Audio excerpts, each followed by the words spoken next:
The story starts where a girl named Alate introduces herself. She's 17 years old and works as an alchemist in Linkstad, the capital of the Homing Kingdom. The scene shows her laboratory filled with various alchemy equipment and a view of the kingdom's grand palace sprawling in the background. Her job is refining medicine. Ayla continues explaining her situation. She makes recovery medicines, antidotes, potions, and similar items. Apparently, there are no other alchemists in the kingdom capable of creating such a wide variety of medicines. Even though she's a commoner, she's allowed to live quite comfortably because of her unique skills. But then, something changes. A man in an ornate military uniform tells Ayla that as of today she's fired. Ayla is caught completely off guard by the announcement.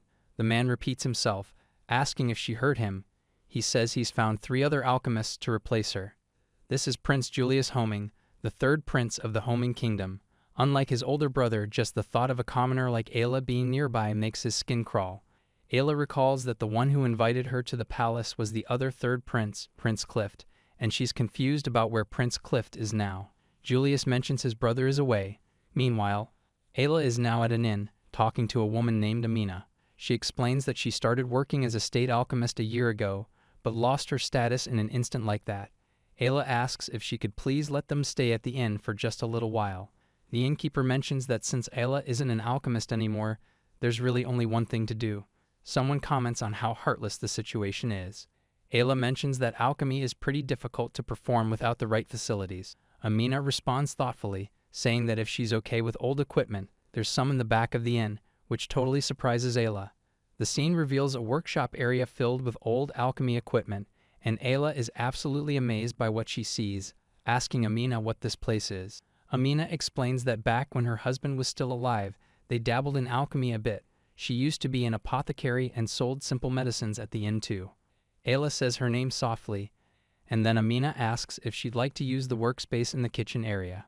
Ayla is shocked and asks if she's really sure about that, but Amina proposes that in exchange, Ayla can work at the inn, and Ayla happily agrees to the arrangement.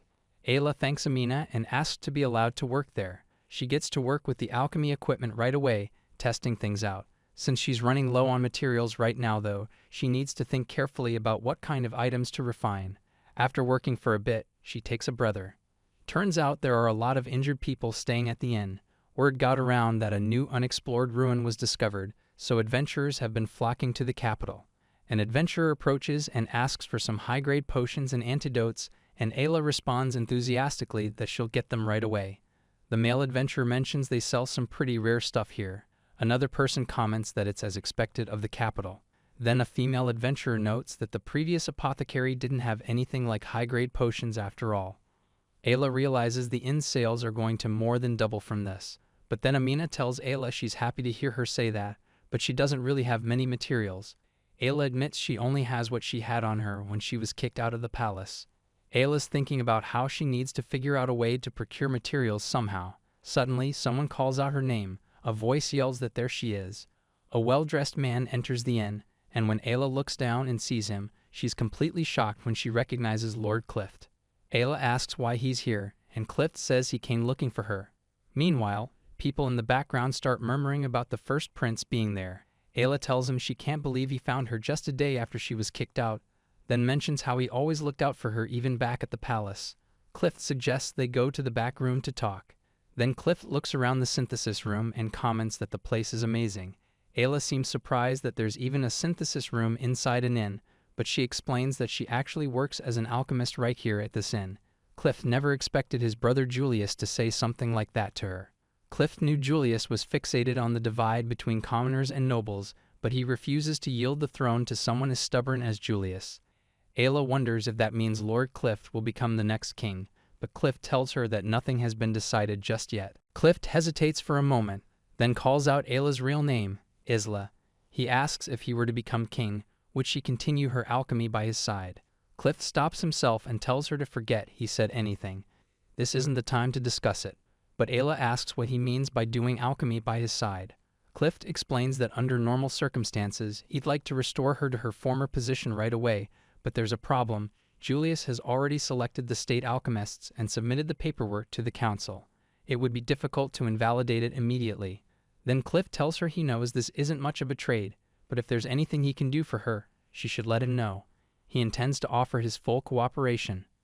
Ayla thinks for a moment, then asks if there's something he can help her with. She mentions the alchemy equipment.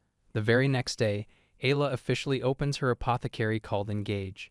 A crowd gathers outside the inn, confused about what the place even is. People are surprised to see a pharmacy inside the inn. Ayla looks at the shelves stocked with various potions and medicines. The variety is incredible. She feels glad she did her best with the materials Clif gave her. Everyone seems surprised by what she managed to create. Meanwhile, moving to the synthesis room, Ayla works at the equipment but realizes she needs just a bit more materials. The equipment itself isn't an issue, but they don't have enough materials. Clif asks if she just needs materials then. Clif confirms Ayla just needs materials, but when she looks at what he already provided, the amount turns out to be about 3 times what she expected. Ayla pumps herself up, declaring they need to get prepared for the opening. A gloomy atmosphere doesn't suit them anyway, and she plans to repay the kindness they received through their sales. Meanwhile, back at the palace, Julius asks about the progress. A state alchemist reports they've successfully established mass production for antidotes and basic potions. The eye drop formula should be ready soon as well. Then a female alchemist named Therese pledges to do her utmost to live up to Julius's expectations. Julius acknowledges the report, saying it's fine, and there are no particular issues. But Therese wonders just how many varieties of medicine Ayla was making. She thinks about that little girl. Julius addresses Lady Therese directly and extends his hand, sincerely hoping she'll achieve great success as a state alchemist. But then Therese asks if something is the matter. Therese tells Julius she will. She covers her mouth with both hands, moved to tears. Such kind words are wasted on her, she insists. Julius pats her head with a chuckle. Therese mentions she came and read through the compounding records. Therese examines the documents spread across the table. She imagines the previous state alchemist concocted an incredible variety of medicines. Julius looks over the records and papers with her, seeing the full scope of what was created before. Therese examines the documents spread across the table. Julius thinks he should investigate in more detail just how much that woman actually contributed to the national interest. He already told his father and the council that 3 excellent state alchemists are joining them, so there'll be more than enough to replace her. An attendant thanks Julius for his hard work as he stands in a palace hallway. Then a blond man named Orphan approaches him.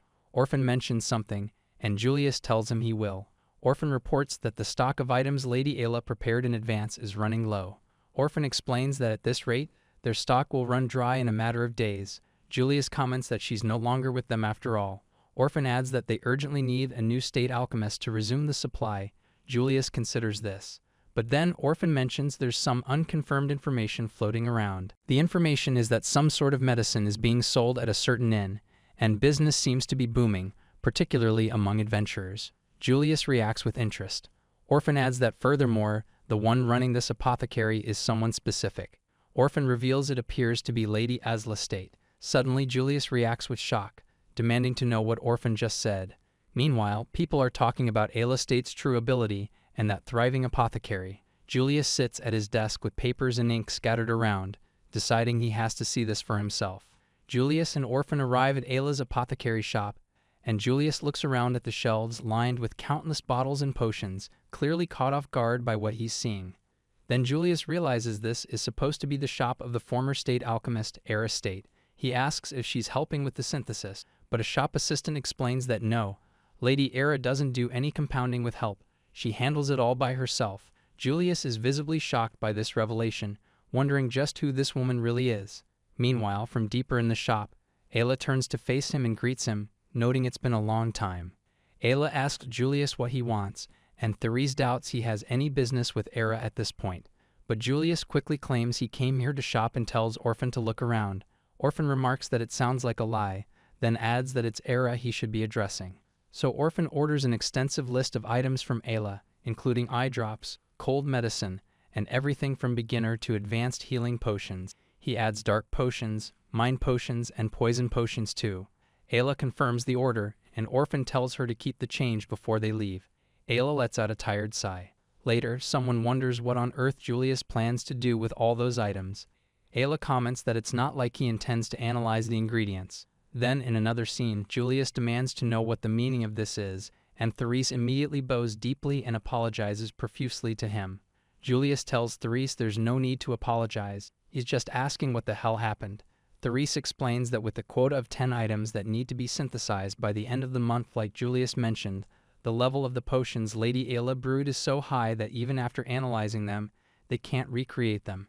Meanwhile, in the background, the other state alchemists are saying that if it's 7 types split between the 3 of them, they might be able to manage. Julius is completely stunned by this. Backed into a corner, Julius realizes he's got no choice but to use his trump card. He asks if the selection for the candidates is complete, and Orphan nervously confirms that it is. Julius orders them to come to his chambers since they're already in the capital anyway. Therese wonders if Julius found a new alchemist, maybe someone whose talent got overlooked in some remote area. Clif explains that the person is super talented, 17 years old just like her, and a commoner. Therese confirms that detail and Clif agrees, saying the alchemist is indeed a commoner woman. But then Ayla learns that the new alchemist's name is actually Shisma, and he comes from a wealthy farming family. With Shisma's help, Julius apparently knocked out all 10 tasks. The guy's capable of refining 12 types of items all by himself, which definitely catches Ayla's attention. Turns out Shisma can concoct elixir, one of the 3 major healing potions alongside Panacea and Revival Potion. The elixir massively restores all wounds, stamina, and mental strength, and it's extremely difficult to obtain. Ayla admits Shisma is pretty amazing, but notes that someone else is still way more terrifying, while wondering how much an elixir would even sell for. Clif asks Ayla how many different medicines she can actually make. She starts listing them off: stamina potions, ether concoctions, and even stuff like explosive tags. When Clif pushes for specifics, Ayla mentions that if fine adjustments are included, it's over 30 types total. Clif suggests they go see Shisma and the others, mentioning they can also meet the state alchemists in the palace while they're at it. Ayla agrees, saying it would be pretty stimulating as an alchemist. The scene then shifts to show the exterior of the Grand Palace. Meanwhile, Therese mentions that today is the day her brother brings Era to the palace. She believes they're already inside somewhere. The scene cuts to show an ornate book lying open, likely related to alchemy recipes. But Julius is clearly irritated about having to deal with Era at all. He questions why he, of all people, has to pander to some commoner girl like her. He declares he'll decide for himself whether he even needs to meet her in the first place. Therese mentions she's heard that Era has been concocting some incredibly rare items, which seems to be the reason for all this attention. Then Clif arrives at the alchemy workspace with Ayla. A maid welcomes Prince Clif, and he apologizes for interrupting their work. Therese looks confused, wondering if the person she sees is actually Lady Era. Ayla quickly denies it, but in the next moment, Therese grabs Ayla's hands and gets all emotional, thanking her for being the one who created that recipe notebook and set them on the right path. Therese introduces herself as Therese Bayarn and asks to be called simply Therese. She then asks Ayla about the recipe notes, whether they're the ones Ayla wrote when she was working here before. Ayla downplays it, saying she just jotted them down when she had free time, so they're nothing special. Suddenly, someone exclaims that it's Era. Ayla then asks Therese to call her Era as well, and Therese happily agrees. Someone asks Therese if she didn't take the day off as instructed. Therese responds that she's glad to see them doing well, then admits she just really wanted to meet Isla. Then Therese shares what she heard about the situation. According to the story she was told, Isla's family was sick, and she still tried to continue working, so Prince Julius reluctantly banished her and sent her back to her family. Ayla looks completely confused by this version of events. Ayla confronts Julius directly, asking what the meaning of this is. She states plainly that her family isn't sick at all. She then calls out the real reason he banished her, saying it was because he found it disgusting that a commoner like her was working in the palace. Therese is shocked by this revelation, covering her mouth in disbelief. Julius tries to laugh it off nervously, claiming this is some kind of mistake, and calling out to Therese, but Ayla simply tells him to shut up. Julius tries to defend himself, asking what kind of mistake would lead someone to say something like he can't stand Isla. Ayla stands there emotionally charged, demanding he tell her the truth. The scene shows everyone gathered in the alchemy workspace. Therese, Shisma, Julius, and Clif all present while Ayla confronts the prince. Meanwhile, a girl with long light hair and a black dress appears in the room. Someone calls out her name, Shisma. As she stands there in her elegant outfit, people start commenting on her appearance. Someone remarks about what a pretty girl she is, noting her beautiful white hair. Ayla asks if she's Aristate. Ayla tells her it's nice to meet her, though she accidentally messes up and calls her Sisma instead of Shisma. Shisma politely returns the greeting, telling Ayla it's nice to meet her too. Then someone asks Ayla what's wrong and if there's something she wants to ask. Ayla hesitates for a moment before finally asking the important question. She wants to know if it's true that Shisma can actually make a Shisma elixir. Shisma confirms it with confidence, saying of course she can. Someone asks if it's okay to answer, checking with Prince Julius first, but Therese, looking visibly annoyed, tells them to not mind her and just keep talking. She says they should continue with their discussion, and as for the previous matter about Julius lying, she'll deal with Prince Julius later. Therese and Shisma share a moment together while Julius quietly agrees, looking away. Shisma declares she can certainly make elixirs. Ayla reacts with surprise to this confirmation, and someone acknowledges that Shisma is pretty amazing, but then Shisma asks if Ayla is perhaps feeling the difference in their power, adding that even as a compliment, it's not funny. Ayla quickly clarifies she didn't mean it like that at all. She points out that with the latest equipment, even she should be able to make it. Someone questions whether Ayla has even considered that possibility. Suddenly, Ayla realizes the place is fully equipped with the latest facilities. She thinks to herself that if she fully utilized the equipment here, she could make elixirs, and not just that, she might even be able to concoct elixirs with area of effect capabilities. Then Shisma challenges her, asking how about a match between them. Shisma tells Ayla that since they've met, there's no harm in trying. She wants to compete with Ayla directly. Shisma explains that if they're just competing on the variety of items, she wouldn't stand a chance from the start. So instead, she proposes they decide the winner by how many elixir-grade items each of them can make. Someone in the crowd questions whether this even counts as a competition anymore. The others react with surprise, and someone asks if Shisma is really sure about this. Then Therese steps in and says that for now, quantity should be fine, but she'll judge the winner based on quality and other factors as well. Shisma turns to Ayla and asks if this is a disadvantage for her, pointing out that Ayla has never made an elixir before. Ayla admits she did consider making one back when she was a state alchemist. With a confident look, Ayla tells Shisma that she can go all out without holding back then. Shisma acknowledges it might be a disadvantage, but says it's not a problem.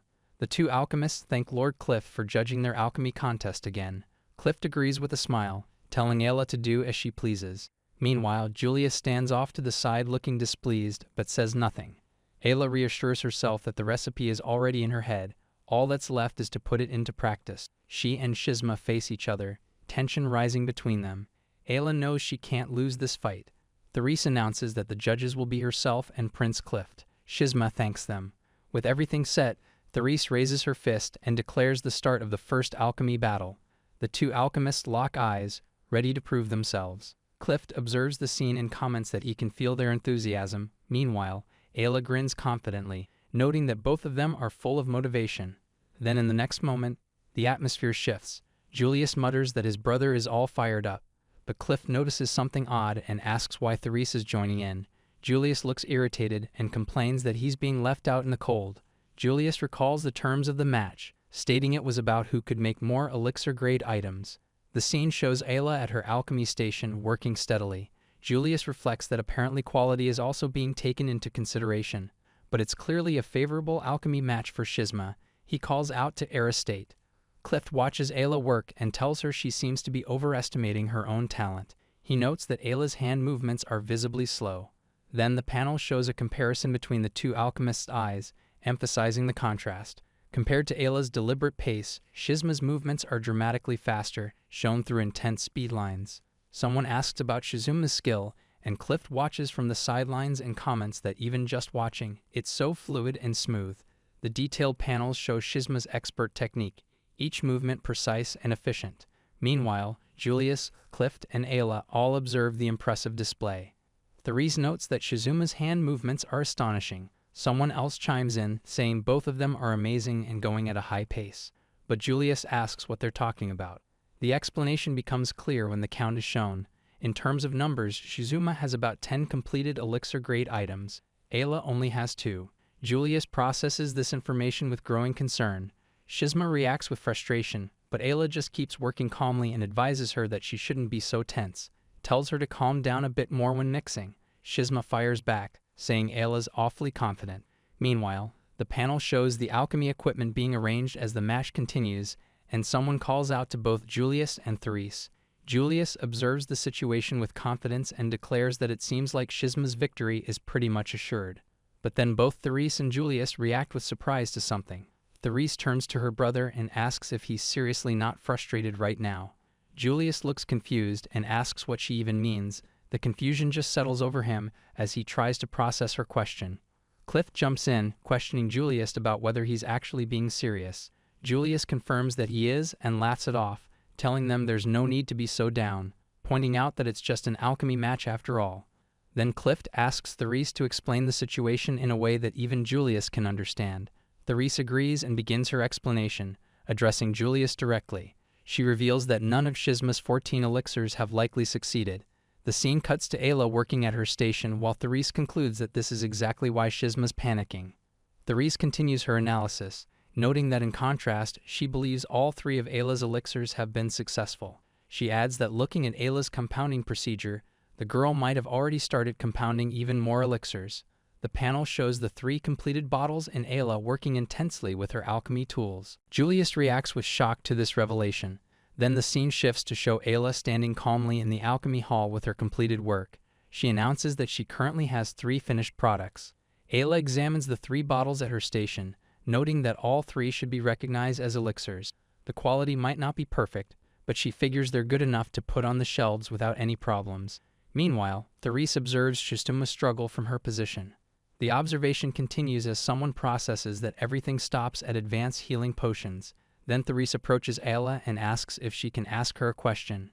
Ayla asks what it is, noting that Therese is really confident to ask questions during an alchemy battle. Therese questions whether Ayla has ever made a high-grade healing potion before, and Ayla admits that she hasn't. Ayla confirms that she guesses this is accurate. Therese smiles warmly and tells her that this is her first success then. But then, shifting her attention, Therese says there's something she wants to ask Julius. Therese asks Julius what the success rate of Shisma's elixir concoctions was. Julius reacts with confusion. Clif begins to respond, but Therese addresses him, asking if she may be so bold. Clif explains that he doesn't know the exact numbers, though he believes it was 1 out of every 10 to 20 bottles. The analysis continues as Therese notes that Shisma is probably at a level where she can be called a genius in society. Clif calculates that the success rate is a simple calculation of about 5 to 10%. The realization settles over everyone. Even Shisma failed at making elixirs consistently, but Ayla just made 3 in a row.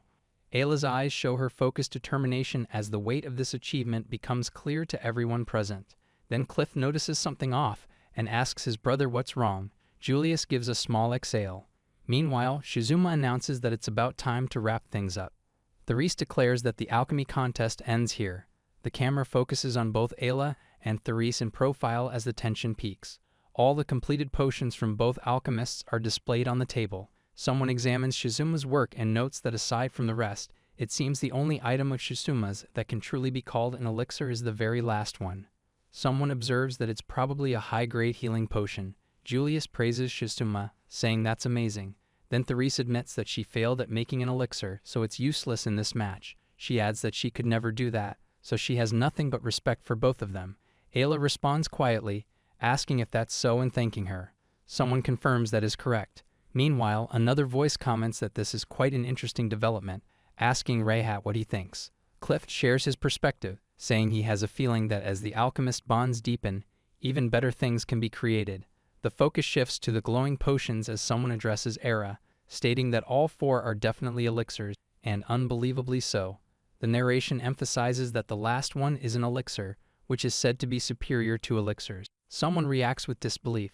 Julius proclaims that Ayla made an elixir in an elixir refining match. Therese just stands there speechless at the accomplishment. The results are tallied as someone notes that Shisma made 21 advanced healing potions and 1 elixir. Another voice admits that as expected of Era, they never thought it would be this much. Then Therese observes that this is also wonderful, but considering the content of this alchemy match, the implications are pretty significant. Therese stands there processing everything. She finally speaks, admitting defeat. Her failed potions sit marked with an X on her workstation. But suddenly, Clif calls out for them to wait. Someone points out that Shisma clearly has more items, yet they're still proceeding with the judgment. Someone tells Julius he's gone too far. Meanwhile, another voice addresses him more formally as Prince Julius. Julius looks completely stressed out, his hand covering his face, and someone tells him that's enough. But Julius responds in frustration, saying even Orphan is turning on him now. Then Therese calls out to Era. She thanks Shisma for the match. Ayla asks what it is, and Therese admits she was completely defeated this time but declares she won't lose next time. Ayla tells her she understands. Ayla stands at her workspace and declares she's going to do her best not to be caught up to by either of them. The scene shows two hands clasping together in agreement as someone affirms this with a simple response. But then the narration reveals Therese looked at Julius as if she had given up on him. Shisma lost the match and had his reputation dragged through the mud.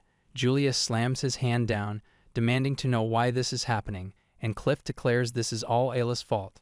Someone addresses Julius as Your Highness, while another voice questions what's going on. Suddenly, Orphan informs Julius, with all due respect, that the council has summoned him to appear. Julius asks what the summons says, and Orphan explains it concerns Lady Ayla's banishment. Julius reacts with shock, and Orphan asks how he wishes to proceed. An advisor informs Julius that Prince Clif is currently away dealing with alchemists from various regions. Julius seizes on this opportunity and declares that's exactly it. He realizes if they just kick Therese and her group out, everything will be resolved perfectly. Julius continues, saying they'd be fools not to take advantage of his brother's absence. Meanwhile, the scene shifts to the council chamber where several members are gathered around a long table.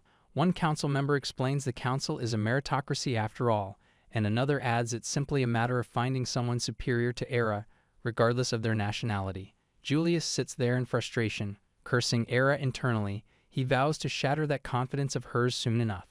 Then 2 weeks later, the narration reveals that Shisma has been visiting Ayla's shop frequently since then. Inside the mixing room, Ayla works with Shisma on alchemy research, asking him if they should mix it a certain way. Shisma responds that he supposes that's one way to think about it. The narration notes that spending time researching together in the mixing room is actually quite fun. Shisma addresses Ayla as Isla and says it looks like they'll be able to make the revival potion with this method. Ayla agrees enthusiastically. The narration describes one of the 3 great potions, the Resurrection Elixir, an item that adventurers would kill for, capable of healing someone even on the brink of death. The elixir bottle is shown prominently. The narration continues, explaining that Ayla's success rate isn't anywhere near hers, but her elixir brewing has stabilized. The two celebrate together as they complete their recipe notebook, and Ayla asks Shisma how he's been doing lately, then adds that the elixir can't bring back the dead though. Ayla declares she swears she'll catch up to him, and Shisma responds enthusiastically that he's looking forward to it. Then Ayla asks if Shisma has heard anything, mentioning that Lord Clif had said something before about a plan to gather talented alchemists from all over. Someone responds asking what happened to that plan, and the scene transitions as the explanation begins. Julius welcomes his guests, saying he's glad they came, introducing them as Roland and Emily. Roland Keith addresses Julius, mentioning they came all the way from the Singaya Empire and hoping this wasn't a wasted trip. Emily Keith complains that even coming by carriage, the journey took them forever. Meanwhile, someone discusses the twins Emily and Roland, mentioning they're alchemists with no equal even within the Singaya Empire. A map gets shown, revealing that the Singaya Empire is one of the neighboring nations located to the west of the Homing Kingdom. Emily questions who these two people might be as she addresses Julius. Therese begins introducing them as representatives from the Singaya Empire. Roland greets them politely. Someone confirms they'll show them the way, and the group heads toward the palace's alchemy facilities. Julius explains that these people have asked for an explanation of their latest facilities. Emily questions if he's sure about that approach, but then Julius proposes they settle this with an alchemy match, asking why they don't compete against his 3 alchemists since it depends on the ability of the 2 foreign guests. Someone notes that some provocative talk right off the bat. Roland accepts enthusiastically, saying that actually sounds like more fun, and he'll handle this side. Emily warns them not to regret this.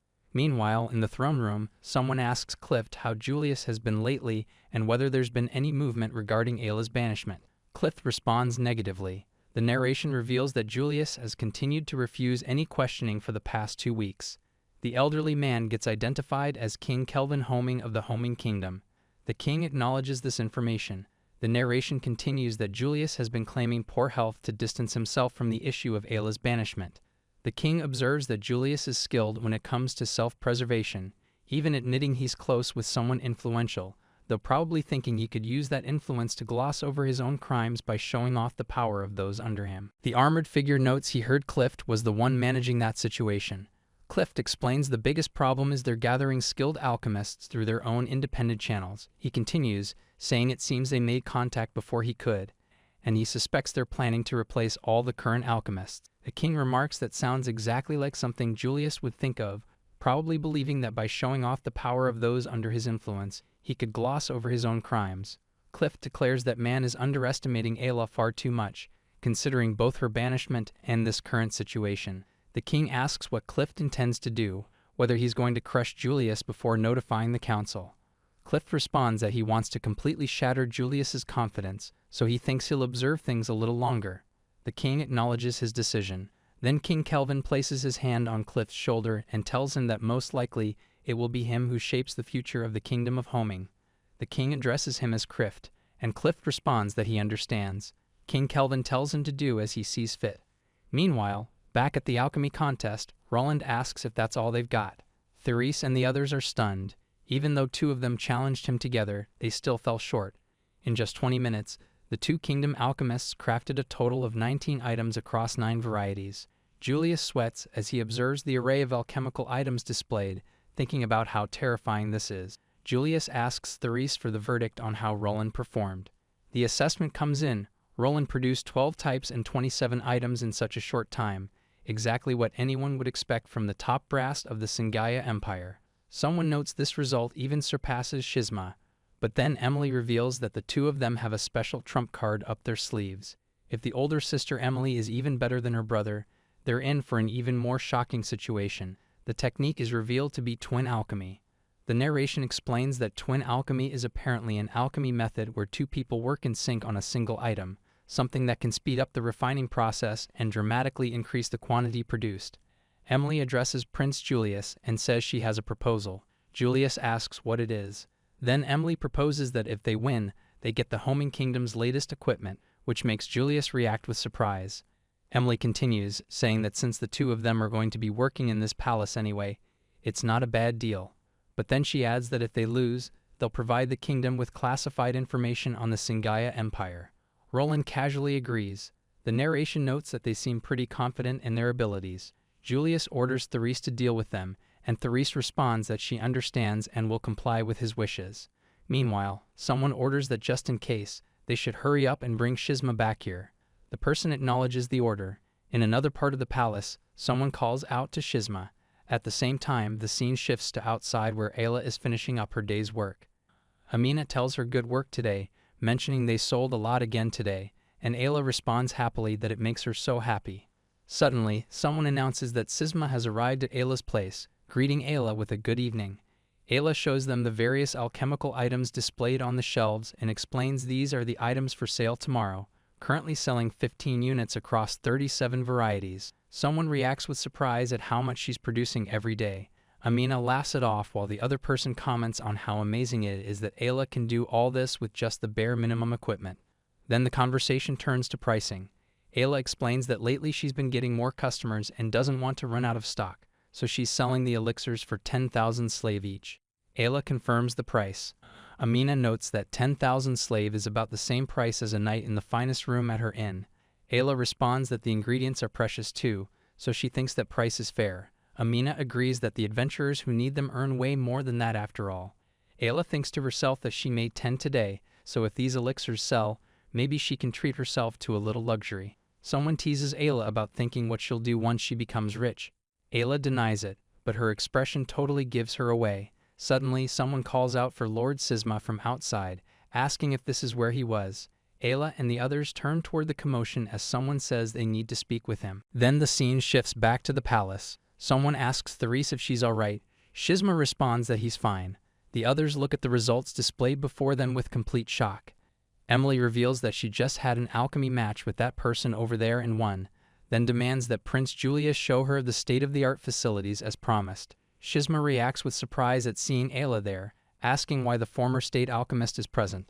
Someone asks if her name is Ayla, noting they don't recall there being a state alchemist by that name. Emily casually responds that a lot happened. The narration notes that despite seeing the items Roland and Therese made, Ayla kept such a cool expression. Emily observes that Ayla seems pretty capable and challenges her to a little duel. Someone observes this as an alchemy showdown between the Homing Kingdom and the Singaya Empire. Emily finds it quite an interesting development, but asks if they could hold that thought for a moment. Meanwhile, Julius notices his brother arriving and calls out to him. Someone announces Lord Clif's presence. The narration notes there are so many people behind Lord Clif. Clif asks Julius if he brought an alchemist with him. Clif responds that of course he did, since he's the one cleaning up Julius's mess after all. Julius reacts with frustration. Then the scene shifts to the large compounding room where Emily marvels at the state-of-the-art facility, noting it's huge and filled with equipment she's never seen before. She asks Ayla if she's also a state alchemist. Ayla starts to answer that she's not. But then Odilia, a purple-haired woman with an elegant braid, approaches and addresses Ayla, asking if she's Ayla State. Ayla takes notice of Odilia's striking appearance, her purple hair and jet-black eyes, radiating this mysterious aura. Odilia introduces herself as Odilia Cassabarth and says she's pleased to make Ayla's acquaintance. Ayla repeats the name Cassabarth with surprise. Then Clif explains that Lady Odilia is the one who will become the queen of the Kingdom of Leyden. Everyone reacts with shock at this revelation. Odilia explains that she merely applied to the recruitment call from the Homing Kingdom, and it seems she had a knack for alchemy after all. Someone comments that this is truly good. Odilia observes that Ayla has grown into a young woman with a strong backbone, noting she can feel the confidence radiating from her and the ability to survive on her own. Ayla asks what she means by that. Meanwhile, Julius thinks bitterly that his brother got the better of him again. Julius addresses Emily and Roland, thinking that if it's come to this, seizing the initiative in alchemy within the Homing Kingdom is absolutely essential for him to become the next king. Emily asks what's up, while Clif inquires what Prince Julius wants. Julius smiles and asks if they're interested in managing a shop. Back at Ayla's shop, she counts their inventory, noting that's everything. Odilia agrees they should do their best today too, and Ayla responds enthusiastically. Then they notice construction happening outside. Amina wonders what it is while Odilia asks if it's construction. The workers are installing a huge sign, and everyone reacts with surprise at its size. Ayla stares in shock at what the construction revealed. It's an ornate pharmacy storefront with a sign reading Keith Family Pharmacy. Emily spots Ayla and cheerfully greets her, laughing that it's such a coincidence meeting her in a place like this. Ayla asks what she means by coincidence, and Emily explains that until yesterday, this was supposed to be Uncle Tom's blacksmith shop. Meanwhile, Julius arrives and someone greets him with good morning. Julius addresses the gathered alchemists, telling them to work hard to improve themselves and help the country prosper. Someone mentions they heard the Keith siblings are opening a shop starting today, and another person notes that Ayla runs an apothecary too. Ayla asks what they mean by that, but one person just sighs in response. Later, Emily spots Ayla again and cheerfully greets her, commenting that they meet again, adding that it's been a whole day since they last saw each other. Roland and Emily stand together outside the new shop, and honestly, this blatant obstruction of business is actually kind of refreshing. Roland tells Ayla their neighbors starting today, so they should get along. Ayla sighs and reluctantly agrees, but she's thinking to herself about how they're opening up shop the very next day and wondering what on earth they're thinking. The narrator explains that Engage currently offers 40 main products and accepts detailed custom requests as well. Someone appears to be enthusiastically presenting information about the shop's offerings. Then Odilia enters Ayla's shop and asks if this is her place. Ayla looks over and recognizes her as Lady Odilia right away. Odilia greets her warmly, saying she's glad to see Ayla looking well, but Ayla thinks to herself that she literally just met Lady Odilia yesterday. Odilia moves closer and comments on the goods being wonderful, particularly noting that Ayla even stocks elixirs and revival potions. Ayla starts feeling like Odilia's getting a little too close, but Odilia just keeps responding with interest, examining the inventory. Meanwhile, Odilia observes the pricing, noting that 10,000 slave for an elixir is actually pretty cheap considering its potency. Ayla reacts with surprise at Odilia's sharp eye for profit. Then Odilia laughs and adds that high-ranking adventurers would pay even double that price. Suddenly, Ayla's eyes widen in shock at the thought of twice the price, and she begins imagining the endless possibilities for profit. But then she shifts topics and asks Lady Odilia if it's really safe for her to be walking around alone. Odilia simply hums in response. Odilia tells Ayla not to worry, mentioning that she's got an excellent bodyguard with her. She adds that despite how things might look, she's actually pretty well versed in both magic and martial arts. Meanwhile, Ayla glances around, thinking it doesn't really look like anyone's nearby. She can't help but wonder if someone's actually there or not. Then someone asks Odilia if she's planning to open up a shop. Odilia replies enthusiastically that she was actually thinking about opening an apothecary out back, and that's why she came by today, to pay her respects about the whole thing. She mentioned she's got no business calling her back to her home country for a while. A blonde character just observes from the side, watching everything unfold. Adelia bids Ayla farewell, addressing her as Era. Ayla promises to come visit the shop next time, and Adelia says she'll be waiting. They exchange some pleasant goodbyes. Someone observes that this guy really does whatever he wants. Outside, Clif comments that it looks like they finished up safely today. He thanks Mr. Rayhat for his hard work, but Rayhat modestly brushes off the thanks like it's no big deal. Someone at the counter mentions that Rayhat is a noble, but he's got a slightly different air about him compared to Lord Kirill. Another character suggests maybe it's because he mentioned he used to be a bodyguard and wonders if he trains in martial arts or something. Then someone asks if something's the matter with Lady Ayla. Later, Adelia arrives at Ayla's shop and stares for a moment before asking if this is Ayla State's shop. Ayla looks concerned and responds. Then a tall man dressed entirely in black formal attire approaches the shop. He apologizes for the intrusion and explains this won't take long, introducing himself as Caesar Blaze, a doctor. Ayla observes that he's dressed all in black and looks kind of scary, wondering what business a doctor could possibly have with her. Caesar explains that he's heard she's an excellent alchemist, so he came hoping to build a good relationship with her as a client. Ayla processes that he wants to be a client. Caesar clarifies that he wants to order some medicine. Ayla responds that sales-wise, that's exactly what she'd hoped for. Caesar mentions he runs a clinic nearby, and Ayla catches on quickly. But then Adelia warns that if she stays too long, Ayla's employee looks like he might bite her head off. Caesar says he'd appreciate it if Ayla could show her face at his clinic sometime when she's free. Ayla thinks to herself that she doesn't think Rayhat would do something like that, but agrees she'll visit sometime soon. Outside, two figures comment that it was a surprise and that they're waiting. Someone observes that he indeed looks like a formidable opponent. Ayla asks what they mean. Inside, a cheerful worker tells Ayla not to worry about cleanup since she has an early start tomorrow, and to go get her prep work done. The worker mentions that she'll handle everything so Ayla can focus on what's coming up. Ayla thanks them. Later, Ayla sits alone thinking about having a client. She reflects that it's definitely important having a regular patron and all. Big spenders don't just show up every day, so she'll just have to keep plugging away tomorrow. Then suddenly, a male customer with a commanding presence enters the shop accompanied by a female companion. He tells her he'll take 5 of those elixirs. Ayla reacts with shock at the order of 5, quickly calculating that it would be 50,000 slave. The man asks if there's a problem. Ayla had thought she'd be plugging away, but apparently not. The scene reveals this is Mr. Sigurd Basel, a famous adventurer who's been coming to the shop for a little while now. Meanwhile, a hooded figure observes from the side, thinking that buying in bulk like that is pretty amazing. Ayla watches as the transaction happens, noting that Lord Sigurd has such an intense presence about him. Then someone asks Rayhat if he knows of him, and Rayhat confirms that yeah, of course he does. Someone asks if Sigurd is really that strong. Rayhat explains that he also served as Lord Clif's bodyguard, but after all, the guy is a noble. Ayla comments that if she challenged Sigurd head-on, it wouldn't even be a contest. Rayhat adds that unlike Sigurd, he doesn't engage in exchanges of life and death. Ayla processes this information. Later, Ayla sits alone thinking about how she suddenly has 2 clients all at once, Sigurd and Caesar. She reflects that it seems Sigurd will keep coming as long as they maintain the quality and quantity of the items. Then Rayhat mentions he's gonna head over to Caesar's clinic later and offers to take Ayla with him. Ayla asks if he's sure about that. Ayla admits that honestly, she was scared to go alone, so she really appreciates it. Rayhat tells her to consider him her bodyguard, and once the shop closes, they'll head over together. Meanwhile, Ayla and Rayhat arrive at the clinic. They enter, apologizing for the intrusion and noting that this is definitely the place. Caesar greets Isla, apologizing and asking her to wait just a moment. Inside, Caesar's in the middle of treating a kid with some pretty terrible wounds. Someone nearby observes that suturing wounds is actually pretty rare in this day and age. Ayla's thinking the same thing.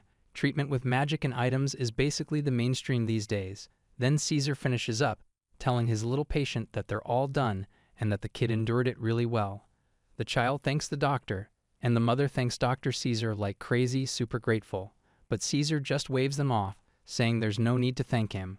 Once they leave, Caesar finally turns his attention to his visitors. Caesar asks if Ayla's going to give him an answer about their last conversation. Ayla agrees, and Caesar seems pleased, saying that's much appreciated, and it's reassuring to have her help. Then Caesar mentions he hasn't been here long, so he doesn't have any old acquaintances. Meanwhile, both Ayla and Rayhat are thinking to themselves that it seems like the clinic was opened pretty suddenly. Caesar says he has his reasons. Ayla mentions she was also exiled from the palace after all, but Caesar responds that circumstances happen. Everyone has their own baggage.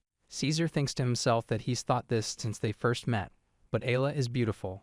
Rayhat makes a disapproving sound in the background. Caesar keeps going though, telling Ayla that there are many people with blonde hair and blue eyes, but hers are exceptional. Ayla modestly responds that she's just someone ordinary. Caesar's thoughts continue. Besides, the people around her are also exceptional. Caesar keeps explaining his observations about the people around Ayla. He brings up Odelia as an example, noting the distinctive look of someone from the schism. He mentions how she dyes her hair and changes her eye color, and wears makeup as if to cover up old scars. Ayla seems caught off guard when Caesar asks if she knows Lady Odelia. She repeats the words back with concern, asking about old scars. Caesar clarifies that it's just speculation, but he could even heal old wounds. Someone nearby compares it to the suture treatment he did earlier. Then Caesar explains that his medical skills have the potential to restore things even after time has passed, and depending on the situation, he might even be able to perform surgery. Caesar adds that this is the biggest difference from magic. Ayla processes this information and acknowledges what he's saying. Caesar continues, explaining that healing magic and potions become less effective as time passes. That's why adventurers are always after items like powerful elixirs, but medicinal support is still useful, which is why he reached out to Ayla in the first place. Ayla lights up with gratitude and thanks him enthusiastically, asking him to tell her if there's anything she can do to help. Suddenly, someone at the door asks if the professor has a moment. Ayla suggests they take their leave for today, and Rayhat agrees. Then Ayla notes that patients are still coming even this late at night. She's wondering if maybe Caesar is famous or something. As they walk outside, Rayhat thinks to himself that Caesar possesses incredible healing skills, but there's something about the guy. Meanwhile, Ayla asks Rayhat how he thought it went. She's thinking of reporting this whole situation to Prince Clif, concerned that Caesar seems to have a hidden side. Walking together under the night sky, Rayhat comments that they really are formidable rivals. The scene shifts to a large performance taking place on an ornate stage. A voice calls out for people to step right up and take a look. Emily and Roland Keith are putting on a show, with Emily announcing that people won't see a magnificent mixing show like this anywhere else and it's a must-see. The sign declares it's the Keith family specialty, twin alchemy. Roland shows off the ingredients while Emily continues hyping up the crowd. Someone watching notes it's odd since Ayla's shop is right in front of them, but this spectacle is something else. The twins are mixing in perfect sync, working together seamlessly. Emily finishes with a flourish, presenting mullet of cocktails and thunder flasks, plus a completed elixir, and the crowd reacts with excitement and amazement. Meanwhile, Ayla observes from her shop window, noting that things seem to be getting pretty heated outside. Then Caesar greets Odelia, asking if she knows those two. Odelia responds that she's from the same country as them after all, confirming that's right when she thinks about it. Odelia tells Caesar that they'll likely be formidable business rivals, but since he has a connection with her, he has nothing to worry about, and Caesar appreciates the assurance. Caesar then advises Odelia to get friendly with them by all means, but suddenly, someone starts to bring something else up. Caesar invites Odelia to join him for lunch. Odelia repeats the word, seemingly surprised by the invitation. Caesar takes her response as agreement, saying her judgment is impeccable, and it's decided then. Meanwhile, Ayla observes from inside her shop, thinking she was planning to head out soon anyway, so it's fine. As Caesar and Odelia walk together, he comments that it seems business is booming at Ayla's shop. Then Ayla calls out to Sigurd when she sees him. Caesar, standing with Odelia, asks who he is. Ayla explains that Sigurd is a customer who's been coming by a lot lately. Sigurd sizes up Caesar and declares that he sees now, so Caesar is his rival. Caesar looks back at him with a sharp expression, asking what that's supposed to mean. Sigurd clarifies that he just came here to eat, and someone mentions food. Ayla explains they were just about to head to Amina's inn, which doubles as a restaurant. Meanwhile, Ayla sits at a table and realizes something. She processes the situation, understanding that this means the three of them are eating together now. At the restaurant, Amina serves the group, and Ayla thinks to herself that she's currently dining with a doctor and an adventurer. Caesar asks what they should talk about, suggesting maybe introductions, but Sigurd responds asking if Caesar really wants to hear that kind of stuff. Sigurd reacts with some reluctance. Caesar wipes his face with a napkin and says he'll start then. He introduces himself as Caesar Blaze, a doctor who's 25 years old. Ayla thinks to herself that Caesar is actually quite a bit older than her. Then Caesar mentions his hobby is fishing. Ayla responds that she gets it. Sigurd then introduces himself as Sigurd Basel, age 28. His hobby is dungeon crawling itself. Ayla comments that this sounds exactly like something a top-class adventurer would say. Meanwhile, both Caesar and Sigurd seem pretty uncomfortable with the awkward atmosphere between them. Ayla introduces herself to the group, saying she's Alate and 17 years old. Her hobby is probably mixing potions. She adds that she's starting to not feel scared anymore since she feels like she's gotten to know what kind of people Caesar and Sigurd are. Suddenly, someone addresses her, calling out her name. Caesar advises Ayla against relying on adventurers as her main clientele since they're way too unstable, pointing out that sure, adventurers are strong, but a lot of them are just straight-up ruffians. Ayla thinks about it, noting it was pretty much the same back in Singaya. Then Caesar adds that finding decent work is just hard in this day and age, which Ayla recognizes as a fair point. She recalls hearing that tons of people only become adventurers because they got no other choice to scrape by. Meanwhile, Sigurd reacts to what Caesar's saying, finding it incredibly rude all of a sudden. Caesar suggests that if Ayla's thinking about expanding the shop even further, she'd be way better off targeting doctors and apothecaries as clients instead. Ayla calls out to Caesar, considering the idea, realizing that wholesaling the items she makes to doctors and other apothecaries would be a massive source of income. For customers, it all comes down to price in the end anyway. But then Caesar mentions that the cost does run into the tens of thousands of slaves though. Sigurd responds that he's simply purchasing rare items at Alate's shop. There's a note that 10,000 slaves equals approximately 300,000 yen. Caesar processes this information, then questions how Sigurd's an adventurer who can afford that much. Repeating the whole tens of thousands of slaves amount, Sigurd explains that the only reason he pays that amount is because the shop has an excellent selection, adding that the payments are inevitably irregular and he thinks of it more like a lump sum payment. Caesar addresses Sigurd by name. Sigurd tells Caesar that working as a doctor saving people while promising regular stock is admirable. Caesar apologizes, saying he shouldn't have spoken so lightly of adventurers. Ayla smiles between them. Then Sigurd admits that it's true a lot of adventurers are nothing but scum after all. Ayla wraps up the discussion by saying she's an irregular customer and Caesar's a regular one, so they should just leave it at that. Caesar laughs, agreeing that's fair enough, but then Ayla comments that it is surprising though. Sigurd asks what she's talking about. Ayla tells Sigurd she didn't know he could speak so gently. She had this whole image of him saying things way more recklessly. Sigurd responds by asking just what kind of person she thinks he is. Ayla arrives at Adelia's shop and greets her, and Adelia welcomes her warmly, commenting on the amazing assortment of goods in the shop. She even notes that Ayla has high-grade potions and antidotes in stock. Meanwhile, in another scene, Ayla's working with alchemy equipment while wearing this ornate patterned dress. She's thinking to herself that Lady Adelia's alchemy style is similar to her own. Actually, it's exactly like hers. Someone asks Ayla if something's the matter, and Ayla quickly says no, but internally she can't help feeling like Adelia isn't a stranger. Adelia notices Ayla spacing out and thinks about how she's just standing there all distracted. Then Emily appears and asks if she's scouting out the enemy. Adelia tells Ayla cheerfully that their shops are rivals after all. Ayla realizes she hasn't been able to take her eyes off Lady Adelia's alchemy lately, confirming to herself that it's not just similar, it's exactly like her own style. Adelia compares the situation to the Keith siblings and comments that it's laughable to see such an excellent alchemist looking so gloomy. Ayla protests that she's not making a gloomy face, but Emily tells Roland to knock off the taunting. Roland then addresses Ayla, saying there's something he wanted to double-check with her. Ayla asks what it is. Emily declares that from here on out, they'll battle with sales to see which shop can rake in the most cash. She warns Ayla not to underestimate their hermaphroditic alchemy, and Ayla responds that of course she's thrilled to go up against formidable rivals like them. Emily seems satisfied that it's settled then. Back at the palace, someone asks Prince Julius how he's feeling. Julius says there's no problem, and the person notes that he didn't come all this way just to ask that. Adelia confirms yes, then Julius mentions there was that coincidence as well. Adelia questions what his exact intentions are with opening the Keith siblings' apothecary right in front of Ayla's shop. Julius thinks to himself that the location is perfect for him to suppress Ayla, who's pioneering alchemy under his brother's influence, and take the lead himself. Julius comments that it's a shame, but he's still one step ahead. He mentions hearing the Keith siblings' shop is raking in quite a profit. Meanwhile, Therese thinks to herself that she's changed since meeting Ayla. She's grown so much that it's hard to believe she was ever naive. Julius continues, saying they're easily meeting the quotas for the state alchemists and his position is generally secure.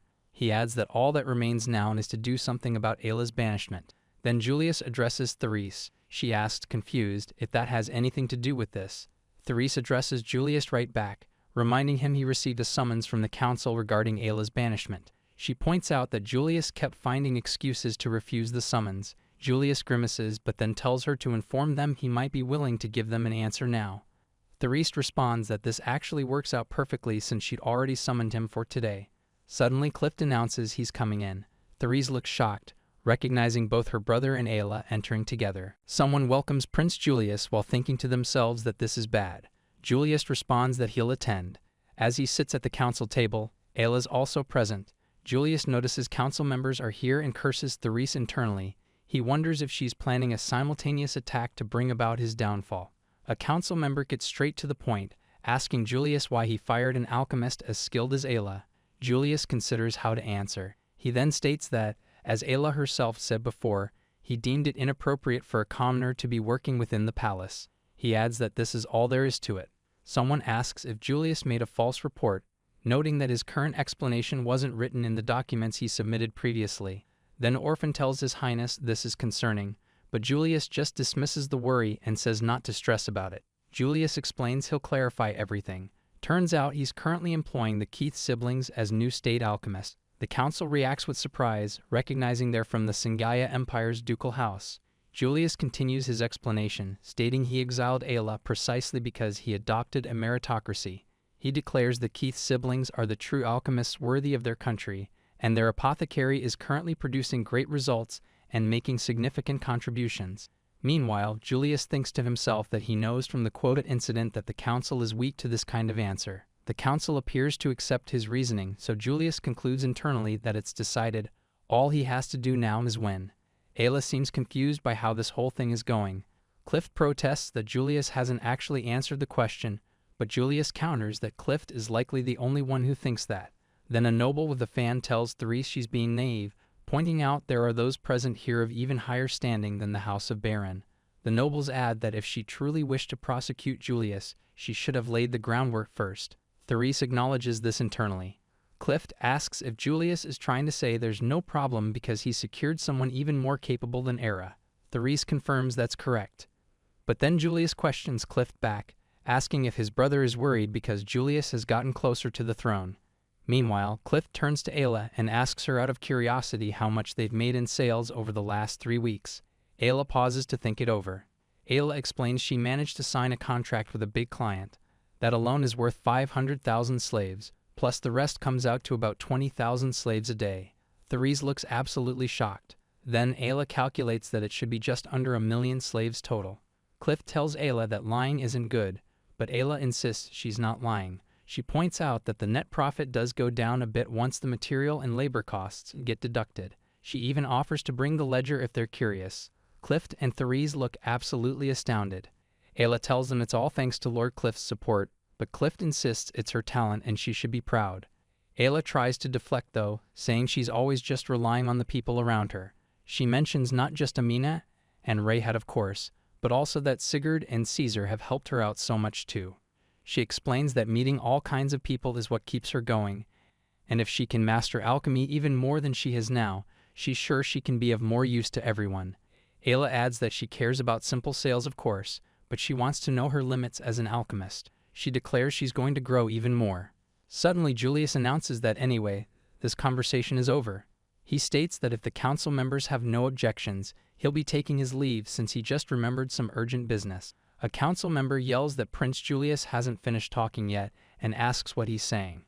Julius addresses Clif as brother, then declares they will prove that exiling Ayla State was not a mistake, stating the Keith siblings are the greatest alchemists he knows. Julius then apologizes to Ayla with a sigh. Someone responds negatively. The narration explains that ultimately, the focus was placed on whether Prince Julius made the correct judgment regarding Ayla's banishment. Another voice chimes in, adding that in short, it all depends on the sales battle against the Keith siblings. Meanwhile, Ayla declares that now that it's come to this, they absolutely cannot afford to lose. Moving on, Adelia mentioned she had a feeling that was the case the moment they started selling dark elixirs. Then someone reacts to the revenue numbers, questioning if the revenue is really that significant. Another voice expresses shock at the 1 million slave figure. Emily Keith points out that of course they need a way, then pauses and asks if her brother really was a prince. She continues, saying that if they're going to beat those huge numbers, there's only one way. Roland Keith responds that yeah, he's not exactly thrilled about it though. Someone asks if there's really a way. Roland smiles confidently, but someone mentions they won't forgive another disappointment like Shisma Ladui. The voice also comments that calling that young lady a disappointment makes them worry about the speaker's senses. Then Julius declares that Ayla should just watch, stating he'll prove to her that he was right. Someone wonders what they're talking about. Another voice tells Ayla that Julius intends to win no matter what. Clif offers that if there's anything he can do, Ayla should just say the word and he'll help. Ayla thanks him very much, then asks if Lord Clif may procure the materials for her in that case. Clif agrees enthusiastically, saying to leave it to him. Ayla asks Lord Clif for the elixir ingredients, the rest are for the panacea. The thing is, these are all hard-to-get ingredients, and the only person Ayla can think to ask for materials of this caliber is Sigurd. She reflects on how it really shows the importance of networking, being able to think of someone right away like that. She considers that she might never have learned that lesson if she just stuck to being a state alchemist. Ayla acknowledges the situation and declares she's going to win this sales competition. Sigurd asks if Ayla is seriously telling him to go fetch these materials for her. Ayla confirms that's correct. She then asks if it's too difficult. The thing is, she needs them to make a panacea, but apparently procuring them is tough even for top-tier adventurers. Sigurd acknowledges this. Here's the deal, shadow viewing grass is something nobody's going to lay eyes on unless they travel to the farthest reaches of the north, a region inhabited by powerful dragons. An average adventurer would almost certainly die there. Ayla reacts, suddenly realizing that adventurers really do fight strong monsters like that. She asks if it would be difficult even for Sigurd. Sigurd responds that he could handle it just fine. But then someone explains that more importantly, valuable materials including shadow viewing grass can be found in the newly discovered Shadowview Mobius dungeon. They add that it's an unknown dungeon, but it is closer. Ayla mentions the Mobius dungeon. Looking at a map, someone mentions it takes about 3 hours by carriage heading south from here to reach the Mobius region, noting it would definitely be convenient if the ingredients for the panacea could be gathered there. Ayla then asks Sigurd if she could have him gather the materials in that area.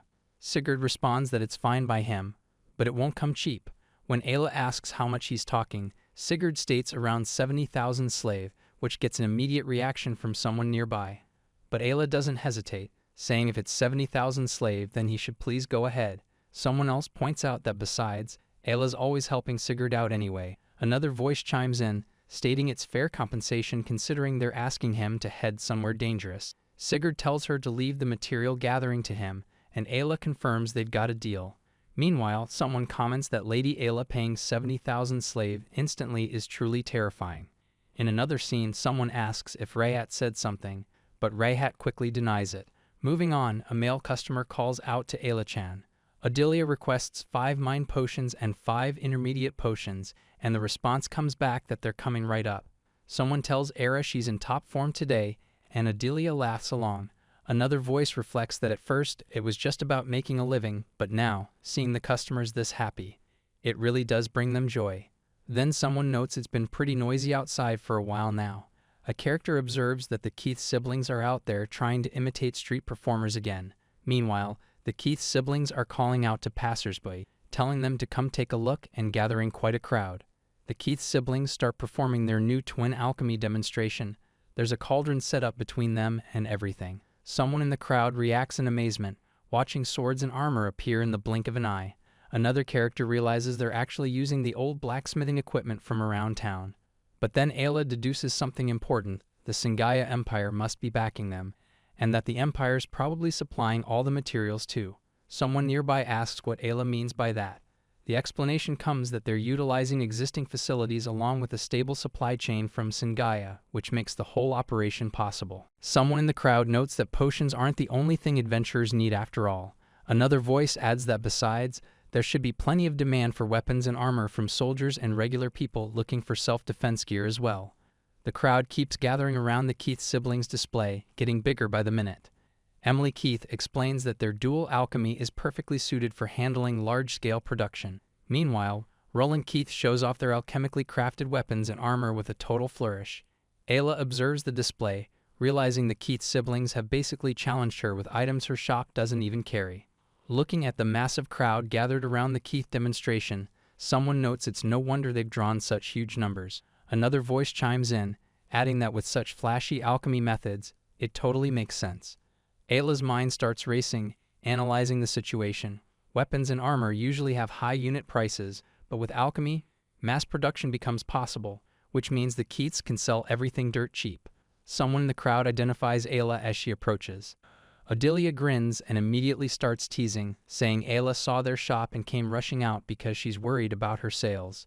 Ayla reacts with genuine surprise, but then the atmosphere shifts as Odelia declares the real battle starts now. She warns Ayla that if she doesn't get creative, they're going to sweep the rug right out from under her. Ayla responds calmly, saying she already knows that.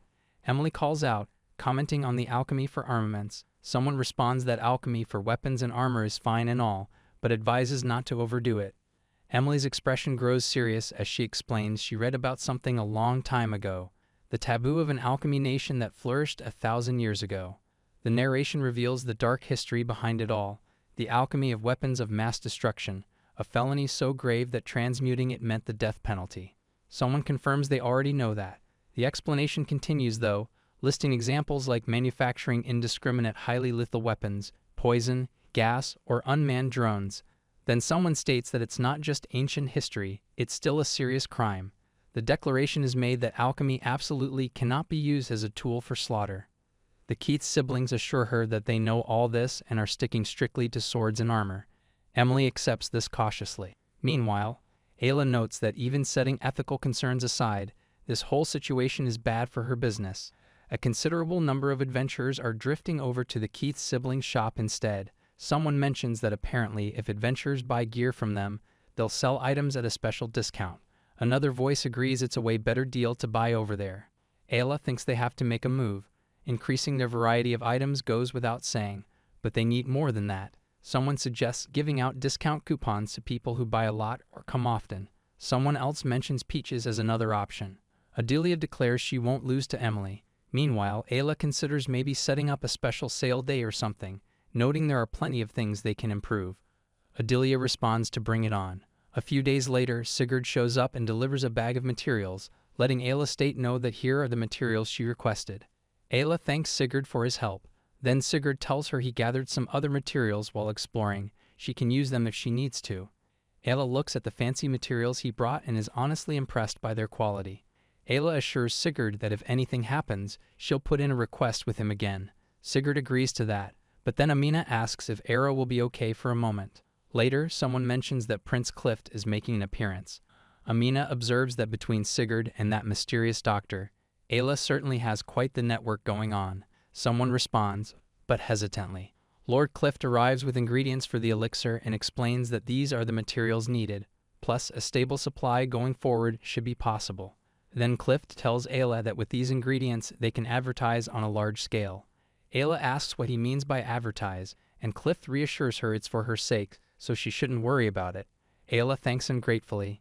Meanwhile, they discuss creating promotional materials. Ayla mentions she was thinking of making a big signboard and some flyers about the featured products at Pharmacy Engage and services for regulars. Clif finds the idea pretty interesting and offers to help out, telling her he'll arrange for the signboard to be made. Odelia tells Ayla to leave it to her. Ayla promises to make a signboard so magnificent it won't lose out to the Keith family, and Odelia gratefully accepts the offer. Soon the preparations are completed with the alchemy equipment ready. Ayla gets to work, noting that now it's her turn to do her best. She needs to construct an efficient alchemy method to ensure a stable supply of the 3 major potions. She'll test the limits of what ingredients can be emitted while still maximizing the efficacy. But she realizes this is going to require more delicate work than ever before. A few days later, Ayla finishes her work. The 3 of them, Ayla, Odelia, and Shisma, have been collaborating together with books and research materials scattered everywhere. Ayla tells Shisma it's all thanks to his help, but Odelia is amazed, commenting that Ayla has completed an alchemy system for the 3 great potions that's incredibly organized. Shisma responds modestly that he didn't do anything special and is no match for Ayla's skills. Then Shisma says he feels like he believes in himself plenty already, but Ayla tells him he should believe in his own abilities more, insisting it's the truth. Adelia admits she's still got a long way to go. Meanwhile, the signboard for Apothecary Engage is complete, advertising that they have the big 3 potions and elixirs in stock. Adelia comments that the sign is cute compared to what Ayla could really do if she put her mind to it. She mentions that if Ayla returned to being a state alchemist, the profit it would bring to the country would be massive. Ayla notes she even had them write up a sign that borders on false advertising. But Ayla makes clear she doesn't really plan on going back to the palace. She says she doesn't want to deal with that prince either and just dismisses the whole topic. In the shop, Adelia decides she'll sell the panaceas for 10,000 slave and the elixirs for 20,000 slave, then tells Ayla she'll go put these on display. Ayla thanks her. The products get laid out on the shelves with clear labels for Megalixir, Panacea, Revival Medicine, and Elixir. Ayla stands in front of the display, thinking it's quite a spectacular sight when looked at like this. Ayla holds up a Revival Medicine bottle and wonders why she's able to do things like this. She reflects that just like Shisma said, it's amazing. If a normal alchemist tried to produce results like this, who knows how many years it would take. She thinks about her origins. She's just a little girl born in the rural town of Fulabui, and she's been interested in alchemy for as long as she can remember. She had a master who taught her, but she surpassed them in no time. Still, she questions if that's really all there is to it. But then a voice calls out from behind. A woman recognizes her and calls out her name, Isla. A younger girl rushes over and hugs Ayla, asking how she's been. Ayla responds that it's been a while. Ayla realizes with shock that it's her mom and dad. Suddenly her parents appear, with her mother hugging her warmly. But Ayla gets embarrassed and tells her mom to wait, saying she's embarrassing her. Her mother admits she was worried because the amount of money Ayla sent home suddenly increased, and she was thinking Ayla might have started working in the nightlife industry or something. Meanwhile, Ayla's father observes that she's running a splendid apothecary. He mentions he saw the sign at the entrance too. They both seem relieved there's no need to worry about that. Then Ayla's mother notices Shisma and asks who the young lady is. Shisma introduces herself, saying her name is Shisma Ladua and that she's Ayla's friend. Ayla's mother introduces herself as Ninya, Ayla's mother, and Ayla's father introduces himself as Genius. Shisma responds, though she seems a bit nervous. Shisma tells them that since the helping out is done, she'll head back to the palace. Ayla thanks her. After Shisma leaves, Genius comments that living in the palace means Ayla is friends with someone incredible. Ninya wonders if Shisma was being considerate by leaving, saying she should have stayed and relaxed a bit. Then Genius notes that quite a fun group has gathered here. Suddenly, Adelia appears out of nowhere. Ayla's father asks why she showed up so suddenly, and questions whether Adelia was actually here this whole time. Adelia addresses them as Nina and Genius. Adelia tells them it's been a long time, and that she never thought they'd all meet in a place like this. Someone tries to stop her from continuing. Meanwhile, Ayla's parents ask if they both know Lady Odile. Then Ayla's father asks Ayla if she doesn't remember them. Adelia tells Ayla that Lady Adelia visited Lulub town some time ago, and they also traveled to the Queendom of Raidan together. Someone mentions they became acquainted back then. Ayla responds with surprise. Ayla admits she doesn't remember that at all, figuring maybe it happened when she was little. Adelia observes that it seems Ayla has become capable of concocting all 3 of the great potions. Ayla confirms she managed it somehow, thanks to the help of many people. But Adelia praises her, saying it was Ayla's own talent and effort that connected those dots and helped her achieve this. Ayla thanks Adelia for the kind words, and Adelia mentions that the Keith family has seen some solid sales growth centered around equipment. Being praised by Lady Adelia makes Ayla feel especially validated, like her efforts are actually being recognized. Then Adelia observes that Ayla intends to compete using a direct approach. Adelia says she looks forward to seeing who emerges victorious, but adds that Ayla may soon be in need of a bodyguard. Ayla reacts with surprise to the suggestion, clearly not expecting that. Adelia explains that exceptional talent tends to be shunned or exploited by others, so she tells Ayla she'll assign 2 members of the pentagram, her personal guard, to her. Ayla questions if that's really necessary, but then Adelia presents an invisible robe that's been passed down in their kingdom. She explains that as long as Ayla wears it, she'll remain completely unseen. Ayla reacts with shock, not believing what she's hearing. 2 guards show up and greet Ayla, letting her know that from now on they'll be taking turns acting as Ayla's bodyguards as well. Ninya tells Ayla this is actually good for her, and Genius chimes in saying now Dad and the others can finally rest easy. Ayla just laughs nervously at the whole situation. The family prepares to leave, hugging and saying their goodbyes as Adelia watches them depart. Then she notes that things have gotten a bit rowdy, but now they're fully prepared for the match. Meanwhile, the weapons and armor they've alchemized are selling well. Emily notices that people are saying Era's shop has the 3 great healing potions lined up. Someone confirms that's it. Emily acknowledges it's frustrating, but admits that Era's alchemy skills are superior. To win, they first need to know their enemy, so Emily declares she's going to scout them out. Someone comments it's rare for Emily to come here. Emily responds casually, and then Roland explains he thought it was a good opportunity to see how things were going. Suddenly, someone from Era's shop realizes it's actually a reconnaissance mission. Emily notices that they're doing pretty well for themselves too. Adelia thanks her and mentions it looks like they've also managed to land a big client. Then Adelia explains that they mainly rely on adventurers as their regular source of income. Emily or Roland questions whether that's really the best approach. Emily asks if Adelia happens to know Sigurd. Adelia responds that yeah, he's a regular customer, but the guy's really strong, so she wonders if he's actually famous or something. Someone questions this with surprise. Emily reacts negatively, saying if that's true then that would be seriously bad. Someone realizes they're talking about the adventurer ranked second in the entire country, the one who achieved that rank all by himself. The revelation hits. This is Sigurd Basel they're talking about. But at that exact moment, someone notices something and mentions speaking of the devil. Ayla calls out to Sigurd, but he fires back, asking why he has to walk beside her and why he has to be considerate of her in the first place. Then Sigurd places a massive order. He says he'll take 5 elixirs, 5 all-purpose medicines, and 5 revival medicines, adding that he'd like to stock up 3 times the usual amount next month. Ayla agrees and asks him to wait a moment. Meanwhile, watching this whole exchange go down, someone laughs. Emily, or someone from the Keats side, realizes there's absolutely no way they can win this competition. Suddenly, a customer enthusiastically calls out to Ayla, asking to get an elixir and a panacea today. Another customer jumps in, asking if they can get an elixir too. Ayla confirms she understands and gets to work. Later, Rayhat greets Ayla and compliments her work. She thanks him in return.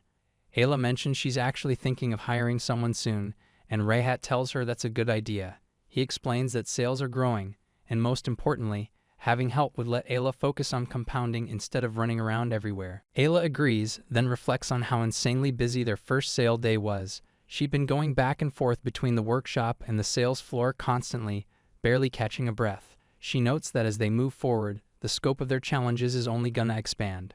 Meanwhile, someone tells Ayla it's way too early to worry about that stuff. But Ayla realizes she needs to make a recruitment ad right away, no point putting it off. The shop continues bustling with activity, customers coming and going non-stop. Ayla genuinely feels that being this busy helps her grow as a person. Lately, every single day has been fun for her, like she's finally found her rhythm. Then Ayla thinks to herself that she can't leave things ambiguous anymore. Meanwhile, at the palace, Orphan finds Julius and asks where he's heading. Julius explains that Keith's siblings called him and the sales competition must be over, then tells Orphan to come with him. Orphan mentions he's actually been looking for Julius. Then Julius starts venting his frustrations, saying everyone keeps claiming his brother is fit to be the next king, while he himself is completely incompetent. He acknowledges that his brother Clif is skilled in swordsmanship, academics, horsemanship, basically everything. Julius wonders why he can't be more like his brother. But suddenly Clif appears and responds, telling Julius he believes there are things only Julius can do. Clif insists that's not true about Julius being incompetent. Julius then turns to Orphan and asks if he'll always be on his side. Orphan pledges his loyalty, confirming he'll always serve Julius no matter what. Orphan addresses Julius as Your Highness. Meanwhile, someone nearby asks who these nobles are that just showed up. Julius explains they appear to be the sons of counts and dukes. Basically, everyone came running to him for help because he's so generous. He goes on about how he absolutely must repay their kindness for all their contributions, then boasts that soon even his brother will be completely astonished by his talent, telling Orphan to just watch. Then Julius questions why his brother would even favor some commoner alchemist in the first place. He declares that his brother has finally declined to employ someone who isn't even a noble, so Julius decides he'll just banish him himself. Someone nearby reacts with obvious confusion, but Julius continues, pointing out that now with his brother away on an expedition, this is the perfect chance. He says it's time to lay the groundwork with the council and get those documents prepared. Someone tries cautioning him that this is way too much. Julius suddenly calls out to Orphan, asking what's wrong and telling him to pull himself together. They're about to confirm their victory. Orphan just says it's nothing. Then out of nowhere, a voice greets Julius, saying it's been a long time. Julius or someone from his side immediately asks why Era is even there and whether she actually understands the situation. Someone else observes that she looks like she's talking happily with Keith and his sister. Then Julius gets hit with the news. The sales competition is over, and they lost. The information keeps coming as Julius is told they couldn't beat Era's talent as an alchemist or her business sense. The realization crushes Julius that the one he found is completely inferior to his brother's choice. Someone explains that Julius literally said in front of the entire council that there's an alchemist more skilled than him, so Era's banishment wasn't actually a mistake. They even mention Lord Clif's name came up during all this. Julius suddenly shouts at Roland and Emily, demanding to know if they're really admitting defeat. But the explanation continues. The Keith siblings acknowledged Era's abilities, which basically leaves no room for excuses to the council. Roland or Emily responds that it's not like they're admitting defeat, but it's a fact that Julius has lost. Julius protests though, pointing out the council hasn't set a deadline, so he hasn't lost yet. Someone criticizes him for making childish excuses again. Julius tells them to say what they will, but then Therese asks Julius directly if he actually thinks excuses like that will work.